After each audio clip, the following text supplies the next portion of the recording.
దావీదు దాని దేవుడని యెహోవాను బట్టి ధైర్యము తెచ్చుకున్నాడు. ఇలా చాలా విషయంలో అధైర్యంతో బ్రతుకుతున్నాం.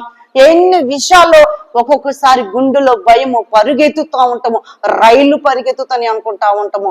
కానీ ఎందుకు కలిసి అపవాది మిమ్మల్ని శోధిస్తూ ఉన్నప్పుడు మీలో ఒక ఆందోళన కలుగుతుంది, ఏదో తెలియని టెన్షన్ బాధపడుతున్నారు. దేవుడు ఏం చేస్తున్నాడంటే, దావీదు దేన్ని బట్టి చేశాడంటే దేవుడు ఆయన ధైర్యం బట్టే నడిచున్నాడు, తనకున్న భయాన్ని విడిచిపెట్టాడు.